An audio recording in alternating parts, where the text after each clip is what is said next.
பிரியமானவர்களே, இந்த நாளின் வேத வசனம் எசேக்கியேல் 36 அதிகாரம் 9 வசனம். இதோ நான் உங்கள் பட்சத்தில் இருந்து உங்களை கண்ணோக்குவேன், நீங்கள் பண்படுத்தப்பட்டு விதைக்கப்படுவீர்கள். ஆம் பிரியமானவர்களே, இன்றைய நாளின் வசனத்தின்படி நான் உங்கள் பட்சத்திலே இருந்து, அதாவது ஆண்டவராகிய தேவன் நம் பட்சத்திலே இருந்து நம்மை கண்ணோக்குகிறார். நம்முடைய குறைவையும் கண்ணோக்குகிறார், நம்முடைய நிறைவையும் கண்ணோக்குகிறார். நம்முடைய ஆபத்து காலத்திலே அவர் பார்த்து சும்மா இருக்கிற தேவன் அல்ல. அவர் நம் மீது கண்ணோக்கமாயிருந்து நமக்கு உதவி செய்கிற தேவனாய் இருந்தாலும், நம்முடைய காரியங்கள் சில வேளையிலே கஷ்டப்படுவதை, உபத்திரப்படுவதை பார்த்து நாம் பயந்து கொண்டே இருக்கிறோம். ஆனால் ஆண்டவர் என்ன சொல்லுகிறார்? நீங்கள் பண்படுத்தப்பட்டு விதைக்கப்படுவீர்கள் என்று சொல்கிறார். பிரியமானவர்களே, பண்படுத்தப்பட்டு விதைக்கப்படுவீர்கள் என்றால் என்ன? அதாவது கஷ்டத்தின் பாதையிலே, உபத்திரவத்தின் பாதையிலே, துன்பத்தின் பாதையிலே நாம் நடந்து சென்றாலும் எதுவும் நம்மை சேதப்படுத்தாது. ஏனென்றால் தேவன் அதை அனுமதிக்கிறார். சில சமயங்களிலே நாம் பண்படுத்தப்பட வேண்டும். பண்படுத்தப்பட்டால்தான் விதைக்கப்பட முடியும். விதைக்கப்பட்டால்தான் ஒரு செடியானது எப்படி விதை அது தரையிலே விழுந்து அது மடியாவிட்டால், அது விதைக்கப்படாவிட்டால் எப்படி செடி வளரும்? அதை போல பிரியமானவர்களே, நம்முடைய வாழ்க்கையிலே ஒரு செடி அல்லது ஒரு மரம் உருவாக வேண்டுமென்றால் விதை ரொம்ப அவசியம்.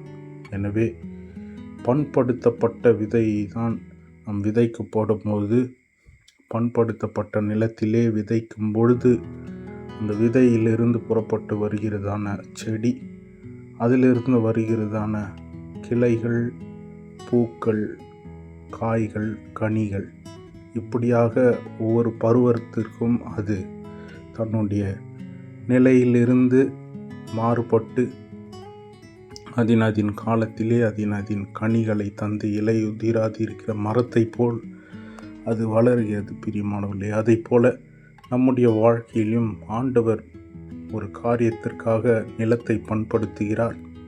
அந்த நிலத்திலே நம்மை விதைக்கிறார். விதைக்கப்படுவது என்பது நல்ல காரியத்திற்காக.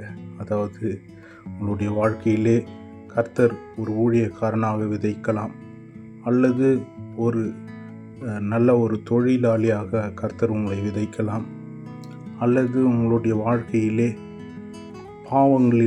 பாவங்களிலிருந்து நம்மை வேர்பிரித்து ஒரு நல் மனசாட்சி உள்ள நீதிமானாக ஆண்டவர் விதைக்கக்கூடும்.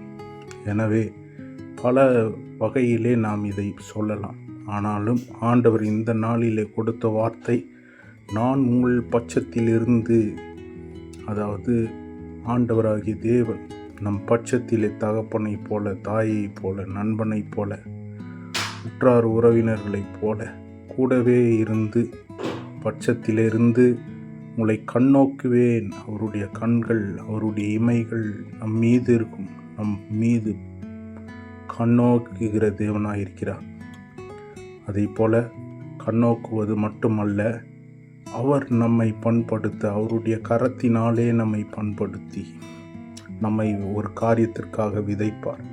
விதைக்கப்படுகிற நாம் பல மடங்கு அநேகருக்கு ஆசீர்வாதமாயிருப்போம். எனவே உங்களுடைய வாழ்க்கையிலும் போராட்டம் வந்தால் சோர்ந்து விடாதீர்கள். பயமுறுத்தல் வந்தால் பயந்து விடாதீர்கள்.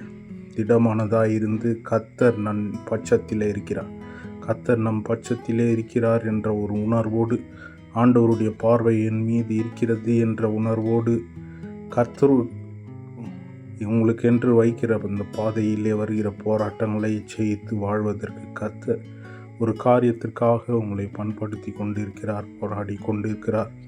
அதற்கு நேராய் நம்மை நடத்துவாராக. இயேசுவின் நாமத்தினாலே கர்த்தர் இந்த வார்த்தையை உங்களுடைய வாழ்க்கையிலே ஆசீர்வாதமாய் கொடுக்கிறார் என்று நான் விசுவாசிக்கிறேன். இப்பொழுது இந்த வசனத்தின்படி நாம் ஜெபிப்போம்.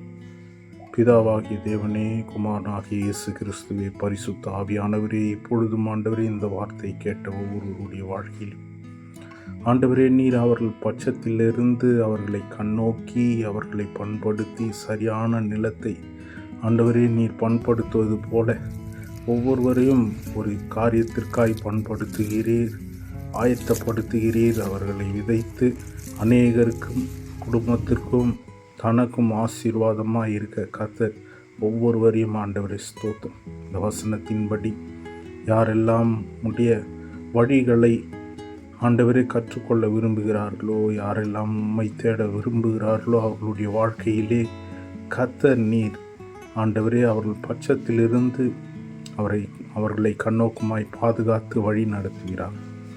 இயேசு கிறிஸ்துவின் நாமத்தினால் ஜெபிக்கிறேன் ஜீவனுள்ள நல்ல பிதாவே, ஆமென்.